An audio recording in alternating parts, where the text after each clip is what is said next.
जब मैं उस रात घर पहुंचा तो मेरी पत्नी मेरा इंतजार कर रही थी। उसने हम दोनों के लिए डिनर परोसा। मैंने उसका हाथ पकड़कर कहा, मुझे तुमसे कुछ कहना है। वह नीचे बैठ गई और खामोशी के साथ मेरी तरफ देखने लगी। मैंने उसकी आंखों में एक अजीब सा दर्द महसूस किया। मुझे समझ नहीं आ रहा था कि मैं अपना मुंह कैसे खोलूं। लेकिन मुझे उसे बताना था कि मेरी जिंदगी और दिमाग में क्या चल रहा है। मुझे उसे बताना था कि मुझे तलाक चाहिए। मैंने शांति से इस बात को उसके आगे रखा। वह मेरी बातों से नाराज नहीं लग रही थी, बल्कि उसने धीरे से मुझसे पूछा, क्यों? मैंने उसके सवाल से परहेज किया। तब इससे वह नाराज हो गई। उसने अपने हाथ में पकड़ी चम्मच फेंक दी और मुझ पर चिल्लाई, तुम जानवर हो। उस रात हमने आपस में बात नहीं की। वह पूरी रात रोती रही। मुझे पता था कि वह जानना चाहती थी कि हमारी शादीशुदा जीवन को क्या हुआ था, लेकिन मैं शायद ही उसे कोई संतोषजनक उत्तर दे पाता। मैं उसे कैसे बताता कि जिस दिल में पहले उसका घर था उस पर अब रीना का राज है। मैं अब उससे प्यार नहीं करता था, मुझे बस उस पर दया आती थी। अपराध बोध की गहरी भावना के साथ मैंने एक तलाक के समझौते का पेपर तैयार किया, जिसमें कहा गया था कि वह हमारा घर, हमारी कार और मेरी कंपनी की 30% हिस्सेदारी की मालिकन होगी।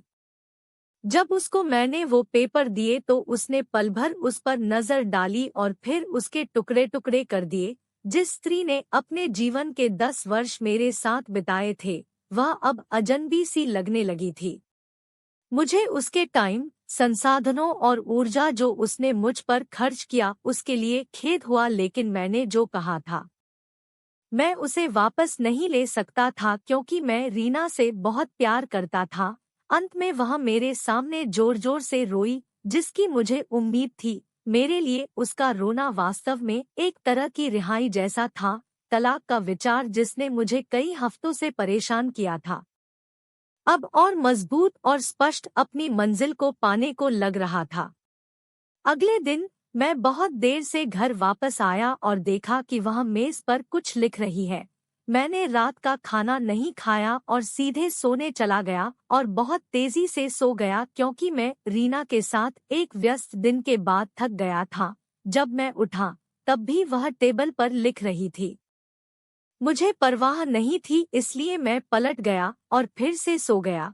सुबह उसने अपनी तलाक की शर्तें मुझे बताई। वह मुझसे कुछ नहीं चाहती थी, लेकिन तलाक से पहले उसे 1 महीने का नोटिस चाहिए था। उसने अनुरोध किया कि उस 1 महीने में हम दोनों यथासंभव सामान्य जीवन जीने के लिए संघर्ष करें। इसके लिए उसके कारण सरल थे। हमारे बेटे की 1 महीने में परीक्षा थी और वह हमारी टूटी हुई शादी से उसे मेंटली डिस्टर्ब नहीं करना चाहती थी।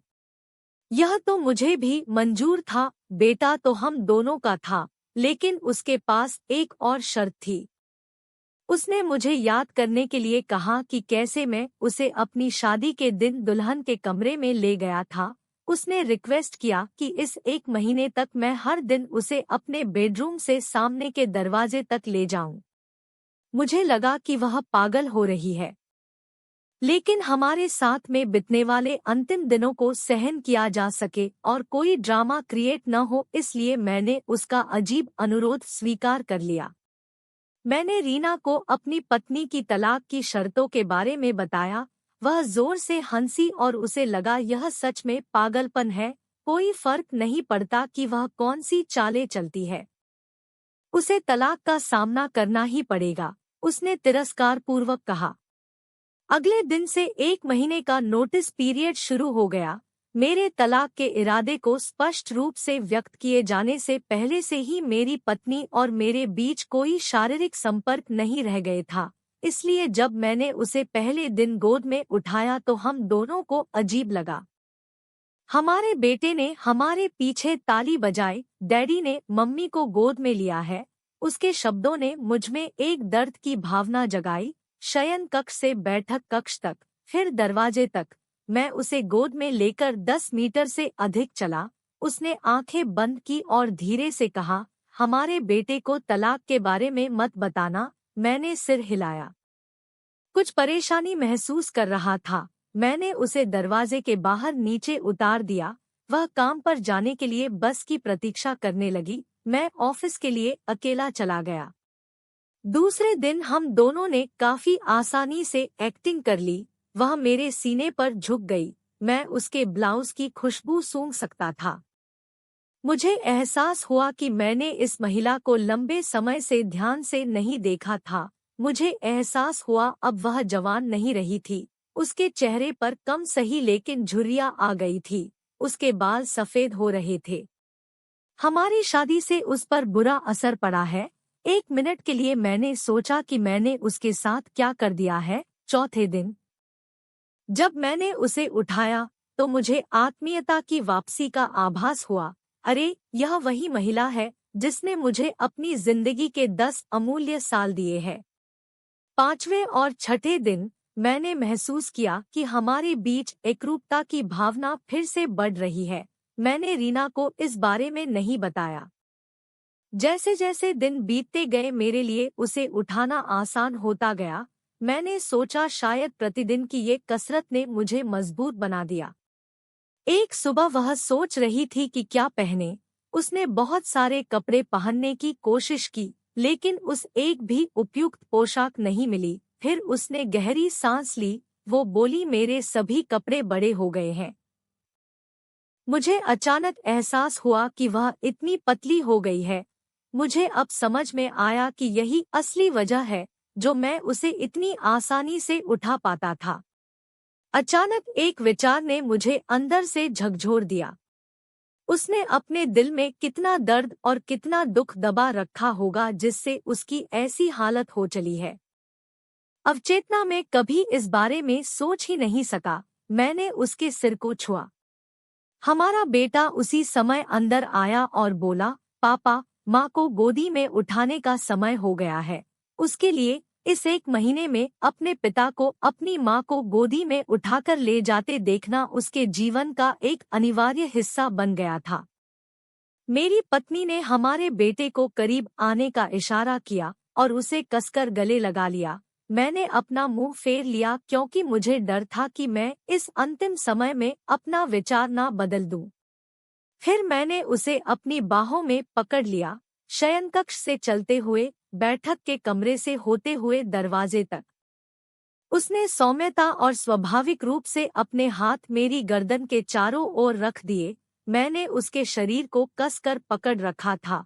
यह हमारी शादी के दिन जैसा ही था, लेकिन उसके बहुत ही कम वजन ने मुझे उदास कर दिया। आखिरी दिन जब मैंने उसे अपनी बाहों में लिया तो मैं मुश्किल से एक कदम भी आगे बढ़ सका। हमारा बेटा स्कूल के लिए चला गया था। मैंने उसे कसकर पकड़ लिया और कहा, मैं यह नहीं देख पाया कि हमारे जीवन में इंटिमेसी की कमी हो रही है। मैं ऑफिस चला गया। दरवाजा बंद किए बिना तेजी से कार के अंदर बैठ गया। मुझे डर था कि थोड़ी सी देरी से भी मेरा मन बदल जाएगा। मैं वहां चला गया जहां रीना रहती थी। रीना ने दरवाजा खोला और मैंने उससे कहा, सॉरी रीना, मैं अपनी पत्नी को अब तलाक नहीं दे पाऊंगा। उसने मुझे आश्चर्य से देखा। वो अचंभे में थी और फिर मेरे माथे को छुआ। क्या तुमको बुखार है? उसने पूछा। मैंने अपने सिर से उसका हाथ हटा दिया। सॉरी रीना, मैंने कहा, मैं तलाक नहीं लूंगा। मेरा वैवाहिक जीवन शायद इसलिए उबाऊ था क्योंकि वह और मैं अपने जीवन के छोटे छोटे पलों को महत्व नहीं देते थे। इसलिए नहीं कि हम अब एक दूसरे से प्यार नहीं करते थे। अब मुझे एहसास हुआ कि जब से मैं उसे अपनी शादी के दिन अपने घर ले आया था तब मैंने और उसने एक दूसरे से ये वादा किया था कि हम एक दूसरे का साथ तब तक नहीं छोड़ेंगे जब तक कि मौत हमें अलग न कर दे। ऐसा लग रहा था कि रीना अचानक शौक से जाग गई। उसने मुझे एक जोरदार थप्पड़ मारा और फिर दरवाजा मेरे मुंह पर पटक दिया और फूट फूट कर रोने लगी। मैं उसके घर से बाहर आया और अपने घर की ओर चल दिया। रास्ते में फूलों की दुकान पर मैंने अपनी पत्नी के लिए फूलों का गुलदस्ता लिया। सेल्सगर्ल ने मुझसे पूछा कि कार्ड पर क्या लिखूं। मैं मुस्कुराया और लिखा, मैं तुम्हें हर सुबह उठाऊंगा जब तक मौत हमें अलग नहीं कर देती। उस शाम मैं घर पहुंचा, हाथों में फूल और चेहरे पर बड़ी सी मुस्कान लिए। मैं सीढ़ियां चढ़ा और अपनी पत्नी को बिस्तर पर पाया मृत। मेरी पत्नी महीनों से कैंसर से लड़ रही थी और मैं रीना के साथ इतना व्यस्त था कि ना मैंने ध्यान दिया नहीं महसूस किया। वह जानती थी कि वह जल्द ही मर जाएगी और वह मुझे हमारे बेटे की नकारात्मक प्रतिक्रिया से बचाना चाहती थी। अगर हम तलाक के साथ आगे बढ़ते तो मेरा बेटा मुझसे पक्का नफरत करता। कम से कम हमारे बेटे की नज़र में बैकस्लैश मैं एक प्यार करने वाला पति हूँ।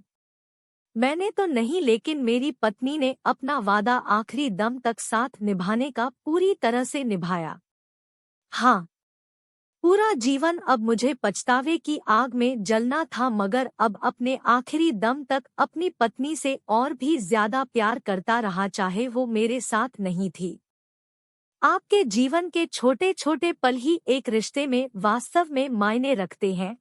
यह हवेली, कार, संपत्ति, बैंक का पैसा नहीं है। ये खुशी के लिए अनुकूल माहौल बनाते हैं, लेकिन अपने आप में खुशी नहीं दे सकते। इसलिए अपने जीवन साथी के दोस्त बनने के लिए समय निकाले और एक दूसरे के लिए वो छोटे छोटे काम करे जो नवीनता पैदा करते हैं।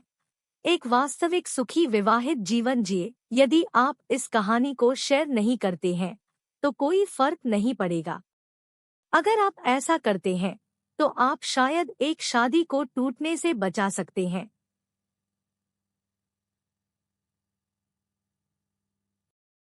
जीवन में कई बार ऐसे लोग असफल होते हैं जिन्हें इस बात का एहसास नहीं होता कि वे सफलता के कितने करीब थे जब उन्होंने हार मान ली।